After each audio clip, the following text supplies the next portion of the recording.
el Ministerio de Salud volvía a mostrar cuáles son las patologías que están ahí, ¿no es cierto?, a la espera, esperando hasta que corran estas listas. Y también hemos visto que Clínicas de Chile, su presidente Javier Fuenzalía, ha dicho que podrían colaborar, que podrían ayudar un poco a descomprimir esta situación. Se han ofrecido, digamos, para tratar de resolver, ayudar a resolver estas listas de espera del sistema público. Lo tenemos aquí en estudios esta mañana. ¿Qué tal? ¿Cómo le va, Javier? Bien, muchas gracias por la invitación. Gracias a usted por venir.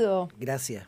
A ver, ¿cómo podrían las clínicas ayudar? Yo me lo preguntaba porque finalmente todo este resorte está en el sistema público de salud y lo que vemos es que esto no avanza porque, me imagino que no es solo un tema de disposición, digamos, espero, sino porque hay atochamientos y además porque, ha dicho la ministra, ha habido todo un sistema como burocrático del sistema como... Hay un tema serio de gestión, del sistema. Sí. Ya. ¿Por qué ustedes ofrecen ayuda? ¿Qué podrían hacer? O sea, primero lo hacemos siempre, no es una Ya. cosa excepcional y no que no lo estemos haciendo. Hoy día, de hecho, aportamos a la solución de las listas de espera, pero nuestra apuesta y lo que hemos hecho es poner en disposición que, a propósito de estudios que hemos elaborado nosotros, de nuestra capacidad y de algún esfuerzo que podemos hacer un aporte aún mucho mayor.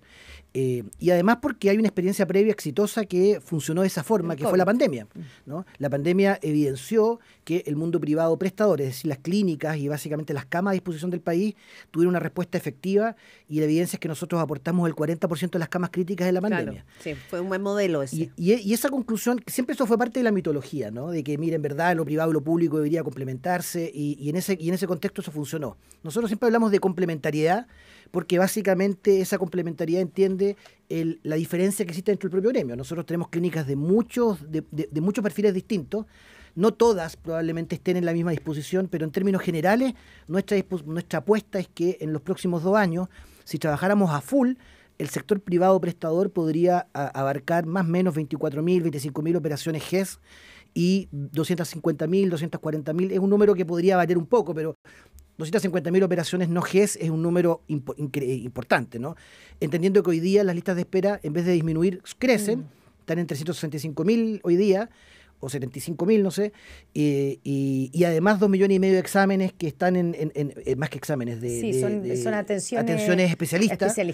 Y en esa conclusión nosotros creemos que debemos hacerlo, hay un deber ético también en implementarlo, y lo que estamos haciendo un llamado a la autoridad para que esta disposición se considere. Ya, ¿y eso qué tiene que pasar? ¿Qué tiene que hacer la autoridad? Porque uno dice, ¿y por qué esto no pasa normalmente? Hoy día, tú dices, Javier, que ya siempre ustedes reciben parte sobre todo de las atenciones que tienen garantía, ¿cierto? De las atenciones GES, el Estado tiene la obligación de que si el prestador público no puede atender y cumplir con esa garantía, tiene que derivarlo a un prestador privado. Eso hoy día funciona. Sí, pero de todas formas las listas de espera GES han aumentado en términos exponenciales. También, incluso las GES, exactamente. Ya, pero ¿qué es lo que tendría que hacer para que esto, qué tendría que hacer la autoridad distinto? ¿Es un problema de un decreto? Porque esto pasa también por recursos que el sector público tiene que destinar a pagar prestaciones en el sector privado. Y eso ha sido siempre un conflicto. Sí, ha sido un conflicto, pero creo que hoy día hay muchas barreras que se han bajado en ese contexto y la verdad que hay que discutir esto sin ningún ideologismo. Lo que hay que hacer es tomar una decisión práctica y en esa conclusión el mundo privado prestador es una oferta no solo posible, sino que es exigible en esa consideración. Yo quiero hacer un par de contextos y te contesto directamente la pregunta porque ¿qué es lo que hay que cambiar? Nosotros hemos categorizado cinco condiciones que hay que tener en cuenta para poder llevar esto adelante, pero solo dar un dato. Hoy día nosotros atendemos, porque siempre existe una mirada muy centralista y un poquito de élite también de las clínicas privadas, ¿no? Y hay un grupo de clínicas que efectivamente responden a ese diseño. Clínicas muy importantes, son parte de nuestro gremio y hacen un trabajo muy loable también, mucha investigación y tienen costos asociados a eso. Pero solo como dato, el 53% de los pacientes que nosotros hoy día atendemos son FONASA. ¿Ya? Y si uno va a regiones, ese número llega al cerca del 70%. Cuando uno ve una clínica regional, 70% de los pacientes que atiende esa clínica es FONASA. Dicho eso, lo que nosotros le hemos dicho a la autoridad es que hay que hacer a lo menos 5 condiciones que hay que cambiar. La primera, basal para nosotros, es que se centralice la decisión. Y esto quizás parezca contraintuitivo, pero lo que hay que tener es un sistema centralizado de gestión clínica que considere factores socioeconómicos, que considere gravedad, tiempos de espera.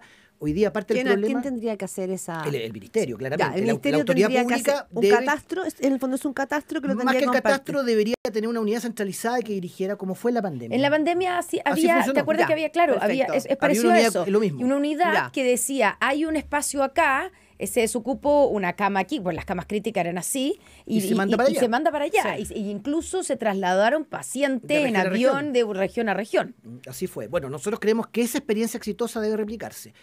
Parte del problema hoy día es que aparecen listas de espera borradas, aparecen cartas certificadas que no han sido mandadas. Sí, o listas en la basura. Muy concretamente, necesitamos una unidad centralizada que tome esa decisión, que obviamente es gubernamental. O sea, una entidad pública tiene que tomar esa decisión y tiene que decir dónde es el lugar más correcto de enviar al paciente. Segundo, se dice siempre que las listas de espera están sucias, que hay atraso en eso. Bueno, nosotros decimos traspasemos parte de esa función al propio paciente. Hoy día la tecnología está, el Estado tiene una tremenda herramienta con la clave única, y es decir, yo, Javier Fuenzalía, necesito operarme de algo, mis datos están atrasados. Bueno, yo mismo me incorporo al sistema, actualizo mis datos, pongo eso en disposición y eso participa al paciente. Ya el concepto de paciente es un concepto complejo, Sí. ¿no? Es alguien que espera pacientemente. Sí. Es decir, soy partícipe de la decisión. Tercer punto, yo creo que hay que tener una discusión ingrata respecto a si sinceremos los precios, respecto a eso, los costos que esto tiene. Nosotros debemos poder cubrir los costos en esa conclusión. Y yo lo que digo es, evidentemente hay mucha mitología sobre esto. En la práctica la pandemia evidenció que los valores a los cuales podemos adquirir son correctos. ¿Por qué? El 50% del costo en salud es personal. Y el personal es el personal altamente especializado. En el sector privado trabajan 210.000 personas en salud. Son costos similares y en esa conclusión podemos llegar a poder sincerar esto y tomar una decisión ahí. Y hay un punto que sí nos importa a nosotros, que tiene que ver con el pago oportuno. Es que de Bueno, eso teníamos que hablar, porque lo que vimos durante post-pandemia es que después apareció la cuenta. Sí. Y en esa cuenta había un reclamo de parte de las clínicas diciendo que todo funcionó perfecto, el doctor Mañalich armó todo el tinglado, pero de que después no les pagaban. Sí. Primero, ¿les pagaron? No todo. Ya. ¿no? Todavía hay deudas de la pandemia? Todavía hay deudas una deuda histórica que denominamos nosotros. Ya. ¿De cuánto sería esa deuda? Hoy día son 110.000, 120.000 millones de pesos, no es poco. Ya. Si uno le suma, es conocida la condición de las clínicas que nos deben mucho del sistema del seguro privado. Sí. Una parte es del seguro público, que ha ido mejorando, pero que existe una deuda ahí, pero hay una deuda histórica, que no es una deuda. Yo quiero salir de la discusión política, ¿no? Porque esto no es de un gobierno en particular, esto es un tema estatal. Finalmente, lo que nosotros tuvimos que apelar a la elección de presupuesto, que considerara opciones, y algo adelantó una parte importante, pero siguen habiendo deuda. Y entonces decimos, es una experiencia aprendida para nosotros, decimos, ok, demos esta decisión, aportemos a poder resolverlo, como se está haciendo hoy día incipientemente. Pero nos Debería ser pagan más. antes. No, antes, Nos páguenos pagan. después, pero en el tiempo correcto. Pues, Ya. no esperemos 3 años. Tengamos una rueda correcta de, no sé, 3 meses Claro, y no- paguen. Ya, ¿y cuál Y es el- eso daría un paso, un quinto punto, que Sí. si eso está permitido y formado, tengamos una parrilla abierta, ¿ya? Que permita la particularidad de cada clínica. Hay clínicas que son expertas en algún tema y en otro, y es por eso que una unidad centralizada puede dirigir de mejor forma y poder distribuir a los pacientes en forma mucho más exitosa de lo que se hace hoy día. Ya. Ya, ahora, son varios puntos que dices tú, Javier Fuenzalía, presidente de Clínicas de Chile, que podrían hacerse para que este sistema fuera de alguna manera integrado oficialmente. Complementario, ya, no integrado, tienes razón. Significa otra cosa, finalmente integrado tiene otras consecuencias. Pero quiero preguntarte varios de esos puntos. Uno, cuando tú dices el tema económico y la deuda, me imagino que es una de los grandes problemas que tienen hoy día ustedes. Y que es verdad que siempre se habla de la deuda privada, del seguro privado, pero está esta deuda de FONASA. ¿Cuál es el problema ahí? Es un problema de que y ahí, digamos, es donde una de las oposiciones principales a hacer uso del sistema privado es eso, es que recursos del Estado se vayan al sector privado. Ahí hay un tema que puede ser ideológico, lo que sea, pero ahí hay una oposición interna, ¿o no?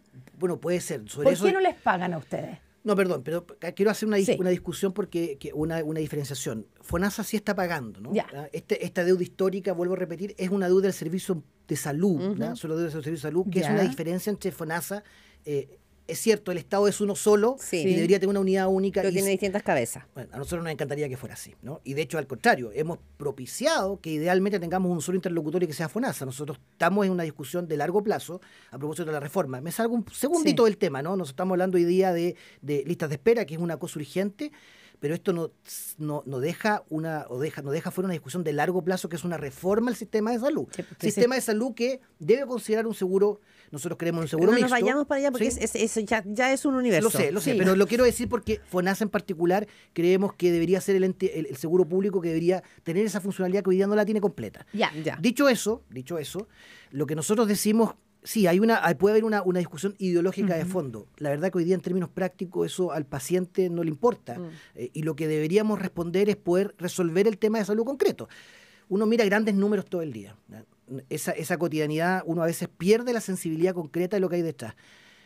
Y voy a poner un ejemplo bien, y no quiero parecer melodramático en lo que estoy diciendo, pero por ejemplo una operación de vesícula. No parece algo grave, aparentemente. Pero Es algo médicamente, no digo trivial, quizás un médico me escuche y diga, oye, puede ser muy complejo, pero es algo realizable Y se hace todo el tiempo. todo el tiempo, y por lo mismo no está en la primera urgencia.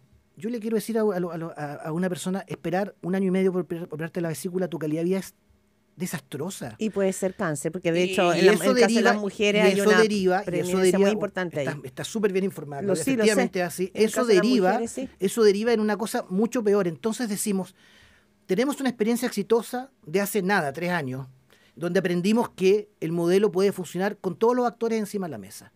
Nosotros decimos desde el mundo privado, prestador, el sistema de clínicas está a disposición de poder hacer esto, como lo está haciendo hoy día, pero hay que hacerlo en forma más incisiva.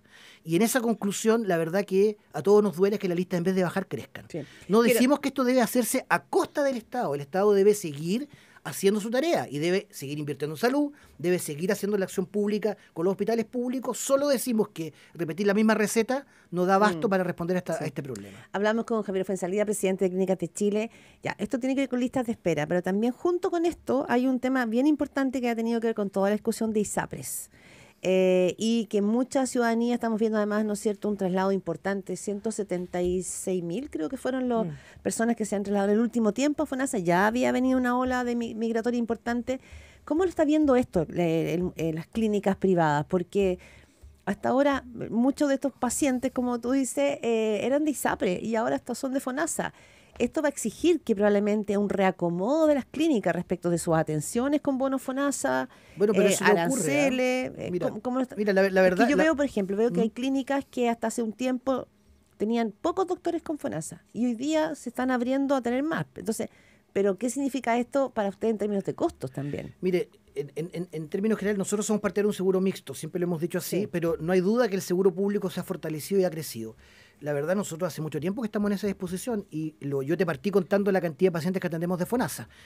Cada vez más crecientemente. Es una condición, nosotros no tenemos ningún problema en eso, nos parece correcto, no tenemos una opinión sobre aquello. O sea, lo importante es atender al paciente y en esa conclusión nosotros estamos en esa disposición y como te digo, 53% de los pacientes que hoy día ya atendemos son FONASA. Si uno saca las clínicas arquetípicas que tenemos todo en la cabeza... Ya, que serían 4, 3. 4, 3, Sí. la verdad que eso es una agregadamente a la oferta es un número pequeño. El número sube y si uno va a regiones 70, en algunas regiones 80% de los pacientes que nosotros atendemos son de FONASA ya. Y en esa conclusión no tenemos ningún problema que sea así. Hemos dicho sí, y tú me dijiste no entremos sobre la reforma, ¿no? No es que no quiera, lo que pasa es que la discusión está Sí, abierta. yo sé. Lo que nosotros decimos es que ese seguro público debe tener algunas condicionantes, ¿no? Ya. Por ejemplo, debe funcionar como un seguro con un gobierno corporativo autónomo, debe tener una autonomía en sus recursos que no dependa de la camisa de fuerza que le impone la DIPRES, por ejemplo, y tenga, por lo tanto, la gestión de un seguro público en rigor. Javier, ustedes cuando se aprobó la ley corta de ISAPRE, la declaración que hicieron fue primero tener cierta satisfacción por la aprobación, dijeron que es un respiro al sistema de salud, pero también expresaron la preocupación por la deuda que las ISAPRES mantienen con las clínicas y algo que la ley no resolvió, ¿cierto? No, pues no va a ser. Ya, en este minuto, ¿cuál es la deuda actual de las ISAPRES con las clínicas? El número de Chile? exacto son 627.000 millones que nos deben al día de hoy. Ha bajado un poco, pequeñamente. bajado? No, pero mínimamente, de 650.000 a 630. Entonces, es un número se ha mantenido estable y ha crecido, si uno compara la deuda de este año con la del año pasado, aumentó un 50%, que a su vez aumentó un 50% el año anterior. Entonces ha crecido la deuda enormemente, se ha doblado. Ahora, dicho eso, y entrando a la ley, a eso que tú me señalas... Ley corta que acaba de empezar, mira, digamos, a aplicarse. Por eso, ¿cómo les afecta a ustedes? Nosotros lo que queremos son certezas, ¿ya? Y finalmente, si esto agrega certeza al sistema, nos parece correcto. Obviamente hay discusiones y hay observaciones, y no todo el mundo queda contento, ¿no?, sobre lo que se debe establecer. Pero lo que importa a nosotros nos importa es que se establezcan certezas, porque lo que viene ocurriendo, la ley corta es una evidencia, pero llevamos mucho rato en incertezas jurídicas respecto a esto, al modelo. Nosotros hemos sido partidarios de un seguro mixto siempre, creemos que es correcto que eso sea así, no nos oponemos a que se fortalezca FONASA, al contrario, nos parece correcto, queremos que tenga más atribuciones para que funcione como un seguro. Que funcione como un seguro significa que tenga autonomía, por ejemplo. Perdón, una consulta, solo para entender, ¿ustedes consideran que la discusión es muy ideológica en este minuto respecto a la reforma de salud y que eso podría condicionar las salidas que puede tener esta situación? Yo creo que esto ha tenido un debate ideológico permanentemente que últimamente ha tomado un cariz técnico distinto. Ya. Pero en los últimos 3 o 4 años, desde la reforma constitucional, que esto fue parte central de las discusiones constitucionales, de los dos proyectos, yo creo que ha tenido un tema muy ideologizado, muy político, que al final del día ha entorpecido la discusión. Hoy se han puesto valores técnicos encima, y en ese valor técnico se han encontrado salidas posibles, que repito, no son ideales para nadie, pero que en la práctica dan certeza. En esa certeza nosotros buscamos que el seguro público tenga esa autonomía, por ejemplo, a futuro, y la reforma no se esquive, se debe dar en el mediano plazo. Ahora, en el corto plazo, tenemos un problema práctico. Hoy hay miles y literalmente millones de personas que están esperando, y es algo que es indispensable hacer, dado que hay una experiencia positiva a la vuelta de la esquina en la pandemia, claro, de poder llevar adelante y resolver el problema a la gente. Ya, lo entiendo eso, pero sobre la deuda de las ISAPRES, que ustedes pusieron el punto ahí en ese momento, y que la ley corta ISAPRES no resuelve, no se hizo cargo de ese tema, ¿qué van a hacer? Bueno, ¿y cuánto les afecta? Porque en algún momento se dijo que incluso esto podía poner en riesgo digamos, la operación de algunas clínicas y algunos centros de salud privados. ¿Eso es efectivo? Hoy día hay algunas clínicas o centros de salud que están en peligro de tener que cerrarse porque no les pagan las ISAPRES. Mire, hay una rueda formada. ¿Y están negociando con las ISAPRES algo? ¿O las ISAPRES están en una condición de nosotros aquí estamos en una emergencia y no podemos hacer nada? Lo que ocurre es que acá hay una rueda armada, ¿no? Finalmente. Lo que importa es que esto siga en movimiento, porque si se llega a detener, efectivamente cae. Y si el sistema, y lo que hemos dicho siempre, si el seguro privado se declara en default y no puede servir su deuda, el verdadero afectado somos nosotros, los prestadores. Sí. Y no solamente afecta cuando cae una clínica y cierra, lo que deja de atender es efectivamente son los pacientes de ISAPRE, pero también los millones de pacientes de FONASA, que son la mayoría de la gente que atendemos. Entonces, esto gravita en el sistema en su conjunto. Eso fue lo que dijimos nosotros, y eso es algo que sigue vigente. Lo importante es que el sistema siga en movimiento para que finalmente esta rueda, ¿no?, de pago y de relación se mantenga activa. Y nosotros esperamos que con la certeza jurídica que se está dando finalmente esto pueda seguir. Que no quiebren las ISAPRE, eso en concreto, claro. Tiempo vuelo. Solo breve, cuando estamos hablando de lista de espera, estamos hablando en este caso de lo que ofrecen las clínicas de Chile, son operaciones, ¿no? Cirugía, estamos hablando cirugía, del estudio que porque hicimos. Estoy pensando que lo que ha crecido mucho es el cáncer, producto, digamos, que desde la pandemia mucha gente no pudo controlarse. Veía hoy día en el Mercurio viene que hay mucha preocupación porque hay un rezago muy importante en cáncer de mama, por ejemplo, donde el tiempo es clave. Lo que ustedes plantean sería cirugías. Es un ejemplo que pusimos, pero efectivamente esto es aplicable a todas las acciones. Es a todas las acciones. Lo que ocurre es que cirugía probablemente es lo más patente y lo más evidente, pero esto evidentemente... ¿Toda la cirugía o hasta un cierto valor? No, en general toda la lista de espera tiene ciertas condicionantes y efectivamente hay ciertas expertices, hay cirugías de todo tipo, desde catarata hasta cosas súper complejas. Por eso. Al final del día lo que hay es un gran número que está expuesto ahí, y finalmente lo que yo quiero destacar es que está a la disposición. Y está la acción pública y privada en disposición de resolver este problema. Su llamado es a la ministra. Es al gobierno, porque, repito, no solamente importa el Ministerio de Salud, que probablemente tenga la misma disposición y entienda el problema. Finalmente acá tiene que haber una disposición también de Hacienda para los recursos necesarios para que esto se lleve adelante. Y hablando de recursos, ¿quién establece a qué precios se entregan esas prestaciones por parte de las clínicas privadas? Bueno, nosotros lo que decimos es que para eso debe existir un equipo técnico transversal que lo establezca así, ¿no? ¿Que hoy día no existe? hay una discusión y está FONASA de respecto, pero mire, yo se lo voy a graficar de la siguiente manera.